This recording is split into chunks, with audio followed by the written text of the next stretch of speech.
नमस्कार मित्रांनो, आपण या व्हिडिओमध्ये सामान्य विज्ञानाचे महत्त्वाचे 10 प्रश्न पाहणार आहोत, जे की RRB ग्रुप डी आणि TCS IBPS आधारित सरळ सेवा परीक्षांसाठी उपयुक्त ठरणार आहेत। तत्पूर्वी मी सगळ्यांना विनंती करतो की ज्यांनी चॅनलला सबस्क्राईब नाही केलं त्यांनी सबस्क्राईब करा व यूट्यूब चॅनलच्या डिस्क्रिप्शनमध्ये टेलिग्राम ग्रुपची लिंक दिलेली आहे, त्या लिंकवर क्लिक करून टेलिग्राम ग्रुपला जॉईन व्हा, म्हणजे तुम्हाला लवकर अपडेट्स मिळतील। तर चला सुरू करूया व्हिडिओला। 10 प्रश्न आपले आजचे महत्त्वाचे चालू करूया। पहिला प्रश्न आहे, मानवाच्या मेंदूचा कोणता भाग संतुलन आणि उभारी म्हणजे पोश्चर नियंत्रित करतो?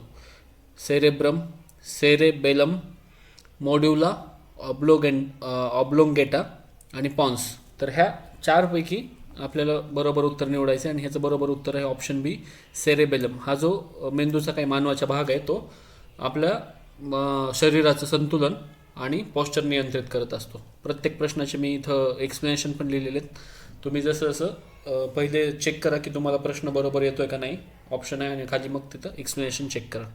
तर जाऊया पुढच्या प्रश्नाकडं। पुढचा प्रश्न आहे, प्रवाह, विद्युत दाब आणि प्रतिकार यांचा संबंध कोणत्या नियमाने स्पष्ट केला आहे? व्होल्टेज, करंट अँड रेजिस्टन्स कुठल्या नियमाने स्पष्ट केलं आहे? पहिला आहे न्यूटन लॉ, दुसरा आहे ओहम लॉ, तिसरा आहे फॅराडेचा नियम आणि चौथा आहे बॉयल्स लॉ। तर सगळ्यांना माहिती आहे की V=IR हे ओहमच्या लॉनुसार ठरलेलं आहे, त्यामुळे ह्याचं बरोबर उत्तर आहे ऑप्शन बी, ओहमचा नियम। जाऊया प्रश्न क्रमांक 3 कडे। प्रश्न क्रमांक 3 आहे, which of the following has the highest calorific value? खालीलपैकी सर्वाधिक ऊर्जा मूल्य म्हणजेच कॅलोरिफिक व्हॅल्यू कोणाचे आहे? ए कोळसा, बी हायड्रोजन, सी पेट्रोल, डी नैसर्गिक वायू।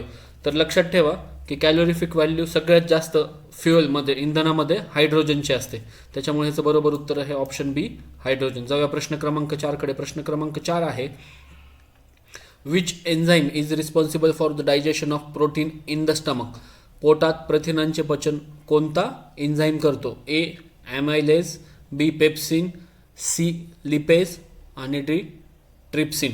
तर ह्याचं बरोबर उत्तर आहे ऑप्शन बी, पेप्सिन। हा जो काही एन्झाईम आहे हा आपल्या पचनक्रिया सुधारण्यासाठी काम करत असतो, त्याच्यामुळे ह्याचं बरोबर उत्तर आहे पेप्सिन। जाऊया प्रश्न क्रमांक 5 कडे। प्रश्न क्रमांक 5 आहे, what is the SI unit of power? शक्तीचे SI एकक काय आहे? A joule, B watt, C newton, D pascal. तर सगळ्यांना माहिती आहे की पॉवरचं SI युनिट वॅट हे आहे, त्यामुळे ह्याचं बरोबर उत्तर आहे ऑप्शन बी, वॅट। जाऊया प्रश्न क्रमांक 6 कडे। प्रश्न क्रमांक 6 आहे, which gas is used in electric bulbs to prevent filament from burning?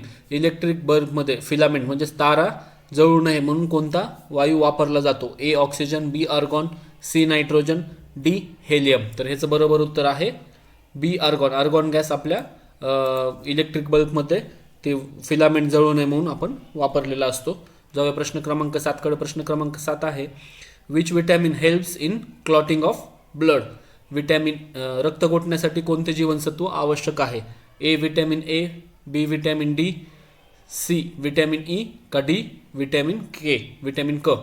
तर बघा, ह्याच्या अगोदरही सांगितलं होतं मी ह्याच्या अगोदर पण आपण बरेचसे व्हिडिओ घेतलेले, ते पण तुम्ही वेळ मिळेल तसा पहा। तर त्याच्यामध्ये सांगितलं होतं की ए डी ई के हे विटॅमिन आहेत, हे फॅट सोल्युबल आहेत, आणि विटॅमिन बी आणि सी वॉटर सोल्युबल आहेत। तर त्यापैकी विटॅमिन के जे आहे हे काय करत असतं? ब्लड क्लॉटिंग करण्यासाठी मदत करत असतो, त्याच्यामुळे ह्याचं बरोबर उत्तर ऑप्शन डी, विटॅमिन के। जाऊया प्रश्न क्रमांक 8 कडे। प्रश्न क्रमांक 8 आहे, what is the main constituent of natural gas? नैसर्गिक वायूचा मुख्य घटक कोणता आहे? A ethane, B propane, C methane आणि डी ब्युटेन।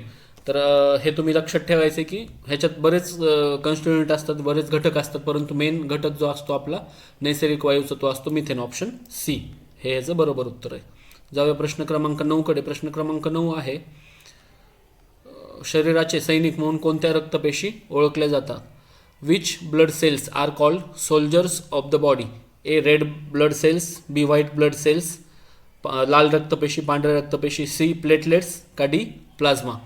तर ह्याचं बरोबर उत्तर आहे, ह्याच्या अगोदरही एका व्हिडिओमध्ये आपण सांगितलं होतं की शरीराचे सैनिक म्हणून प्रतिकारशक्ती जर कोणी करत असेल तर त्या असतात व्हाईट ब्लड सेल्स, ऑप्शन बी ह्याचं बरोबर उत्तर आहे। तर व्हाईट ब्लड सेल्स आपल्या शरीराच्या संसर्गाविरुद्ध लढतात आणि त्यांना शरीराचे सैनिक म्हणले जाते। जाऊया शेवटच्या प्रश्नाकडे। प्रकाश लहरी स्वरूपाचा आहे हे कोणत्या घटनेतून स्पष्ट होते? Which phenomena proves that light has a wave nature?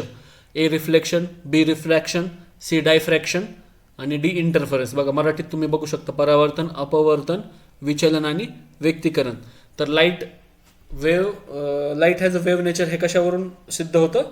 तर लाईटचा ऑप्शन डी इंटरफरन्स जे काय होतो त्याच्यावरून ते वेव्ह नेचरचं आहे हे स्पष्ट होतं. ह्याच्यामध्ये तुम्ही हे पण बघू शकता व्यक्तीकरण हा परिणाम फक्त प्रकाश लहरी सारखा वागतो हे तेव्हाच हे दिसून येतं. तर अशा प्रकारे आजचे आपले 10 प्रश्न झालेले आहेत. तुम्हाला व्हिडिओ आवडला असेल तर लाईक करा आणि तुमच्या मित्रांपर्यंत पोहोचवण्यासाठी त्याला शेअर करायला विसरू नका. तसेच काही अडचण असेल तर कमेंट सेक्शनमध्ये कळवा. धन्यवाद.